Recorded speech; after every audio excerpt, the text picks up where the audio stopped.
नमस्कार, शिक्षा समाचार में आप सबों का स्वागत है। और आज हम शिक्षा समाचार में बात बी राजेंद्र के उस फैसले की करने जा रहे हैं जिस फैसले की धमक अब जिला तक पहुंचनी शुरू हो गई है। फील्ड में जो उनका अनुभव रहा और उसके बाद जो जिन जिन जिलों में समृद्धि यात्रा निकल चुका है, उन जिलों के जिला शिक्षा पदाधिकारी जो वर्षों से कुंडली मार के बैठे हुए थे बहुत सारे निर्णय में, वो कुंडली कैसे खुल रहा है जरा देखिए। ये देखिए सीतामढ़ी का है, एगो मास्टरबा हम जिसको कहते हैं, नियोजित शिक्षक, वहाँ प्रखंड शिक्षा पदाधिकारी के दफ्तर में बैठ के कलाकारी करता है जो कर रहा है। पहुँच के जिला शिक्षा पदाधिकारी कोई शिकायत किया था, पूछे कि आप यहाँ कैसे, तो सर बिल लेके आए हैं। कैसे, कौन बिल लेके आए हैं? होते होते समझ में आ गया कि इसका डिप्टेशन यही है, कारण बताओ नोटिस है, दूसरे दिन सस्पेंड। यही बी राजेंद्र का धमक है। आप लोग भी इस तरीके का जितना मास्टरवा सब डिप्टेशन पर है, बार बार कहते हैं ना, आप लोग भी तो कम नहीं है ना। कंप्लेन कीजिए ना, आप देखिए ना जो कंप्लेन पोर्टल है उस पर कीजिए कि कौन कौन मास्टर डिप्टेशन पर है। उससे सीधा कंप्लेन वाला लेटर सिद्धार्थ जी के पास जा, सिद्धार्थ जी कहते हैं, सिद्धार्थ जी तो लुटिए बुड़ा दिए, बी राजेंद्र के पास जाते। अगर हम पहले भी सिद्धार्थ अगर बोल दिए होंगे तो बुझिए कि वो बोल दिए थोड़ा तबीयत ठीक नहीं है। बी राजेंद्र जी के इस निर्णय पर सीतामढ़ी में देख लिए, सीतामढ़ी में कालबद्ध पदोन्नति को लेकर कुंडली मार के हाईकोर्ट के कई आदेश को कुंडली मार के बैठे हुए थे। जैसे ही सीतामढ़ी से पहुँचे पटना, आदेश हो गया कि कालबद्ध पदोन्नति से संबंधित जितने भी आदेश है उसका अनुपालन किया जाए। विभाग की तरफ से भी आ गया, मतलब अब मर्जी आपकी नहीं चलेगी। और सबसे महत्वपूर्ण खबर जो है वो खबर ये है कि लोग कहता था कि 98% को सैलरी दे दिए हम। अब हो गया ना कि 22 तारीख तक आप ले लीजिए, उसके बाद 31 तक आपको पेमेंट मिल जाना चाहिए। क्योंकि जहाँ जाते हैं वहाँ के अधिकारी से यही पूछते हैं बी राजेंद्र, आपको कितने तारीख का सैलरी मिलता है? तो सर 31 को आ जाता है। 31 को आ जाता है ना, तो शिक्षक लोगों को देने में आपको क्या परेशानी है?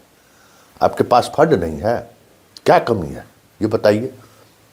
किसी भी स्थिति में 1 तारीख को अगर सैलरी नहीं मिला तो फिर आपको भी सैलरी नहीं मिलेगा। अब देखिए, और उसके बाद लोग 98% को सैलरी दे देता है, 2% को दौड़ाता है, जो खेला होता है 2% में ना वो सब चीज़ है। तो कल समीक्षा किए हैं ये कि सैलरी को लेकर, और आदेश दिए हैं कि जिसको आप सैलरी नहीं दीजिएगा ना, उसका कारण आपको लिखना पड़ेगा। और उस शिक्षक से पूछा जाएगा कि भाई ये जो कारण बताया गया है वो कारण को लेकर आपको क्या सूचना दी गई है। मतलब 100% लोगों को वेतन सुनिश्चित हो जाए, ये निर्धारित करने की प्रक्रिया बी राजेंद्र ने शुरू कर दिया। आप लोग सहयोग कीजिए, जहाँ परेशानी है वहाँ इस तरीके की चीज़ों को देखिए। और देखिए कल ही की बैठक का प्रभाव है कि पटना में नोटिस निकल गया, पूरे बिहार में नोटिस निकलेगा कि शिक्षक जो है, प्रखंड शिक्षा पदाधिकारी हो या फिर जिला शिक्षा पदाधिकारी को जो कर्मचारी है उसको सर नहीं कहेगा।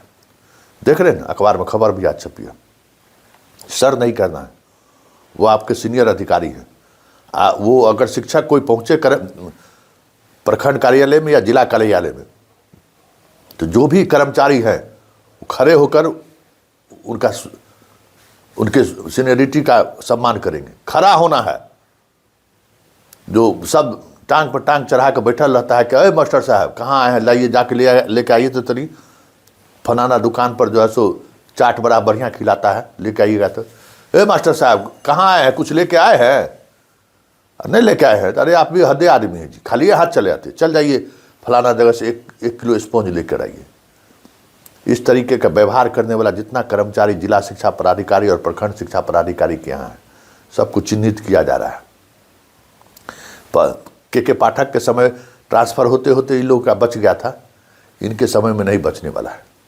क्योंकि हम बार बार कहते हैं कि समान प्रशासन विभाग के ये हेड है, इनको पता है कि ट्रांसफ़र पॉलिसी क्या है। तो उन लोगों का भी जो है सब उल्टी गिनती शुरू हो गई है, चाहे कॉन्ट्रैक्ट वाला हो या परमानेंट हो, उनका ट्रांसफ़र, उनके लिए भी ट्रांसफ़र की पॉलिसी बन रही है कि एक कार्यालय में जो है सो कितने दिनों तक वो रह सकता है।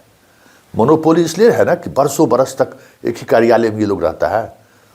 बस जिला में कितना दिन, प्रखंड में कितना दिन से बाहर होना है, जिला में कितना दिन बाहर हो जाना है, इस कर्मचारी सबको तय हो रहा है। मतलब शिक्षा विभाग के दफ्तर में जो कर्मचारी हैं उनका भी तबादला नीति बन रहा है। बरसों तक वो जमे नहीं रहेंगे एक जगह। अनुमंडल, जिला, परमंडल 3 लेवल पर ट्रांसफ़र की बात हो रही है कि आप जिस जगह हैं 3 साल आपका कार्यकाल एक पर अनुमंडल में रहेगा, जिला में जो है सो 6 साल, और उसके बाद जिला से बाहर फिर लौट के आना नहीं है। परमंडल के अंदर आपका ट्रांसफ़र होता रहेगा। वो अति तय नहीं हुआ है, बरस तय नहीं हुआ कि 2 बरस हो कि 3 बरस हो, वो भी तय हो रहा है। और इन लोगों का परमानेंट ट्रांसफ़र वाला जॉब रहेगा, एक जगह आप बैठ के रह नहीं सकते। परमंडल से बाहर अनुशासनहीनता, परमंडल से बाहर रोहतास में अगर गुंडे की है तो आपको औरंगाबाद और बक्सर नहीं, आपको भेज दिया जाएगा किशनगंज, आपको भेज दिया जाएगा अररिया। तो इस तरीके की पॉलिसी उन लोगों के लिए बन रहा है, क्योंकि विभाग की अराजकता में आपका जो सपोर्ट सिस्टम वाला जो दफ्तर है उसमें जो कर्मचारी है वो कम बदमाश नहीं है। असली समस्या का जड़ वही है, मठाधीश है वो लोग। और वही जो डीपीओ, जिला शिक्षा पदाधिकारी जो लोग आते हैं उसको चलाते रहता है, लॉबिंग करता है। वो कहाँ से कितना माल आएगा, कहाँ से कितना कौन चीज आ रहा है सर, कौन शिक्षक फर्जी है, कौन शिक्षक सही है, किससे महीना में कितना वसूलना है, सब पता है उसको। अब कोई आया, देख के आया पटना से, आते आते उसको दिखा देता है कि जितना दिए है उससे ज़्यादा तो हम आपको 1 महीना में कमवा देंगे सर, हो गया। उसके बाद उसके सब जायज़ नाजायज फाइल पर दस्तखत करते रहते हैं। तो उन लोगों को भी आहार का रास्ता दिखाने का निर्णय, नीतिगत निर्णय ले लिया गया है। अब बस इतना ही हम कल भी कहे थे और आज भी कह रहे हैं, बी राजेंद्र को एक ही इच्छा है कि गुणवत्तापूर्ण शिक्षा को लेकर उनका जो ध्येय है उसके साथ आप खड़े रहिए, भागा भागी मत करिए, समय पर ड्यूटी करिए।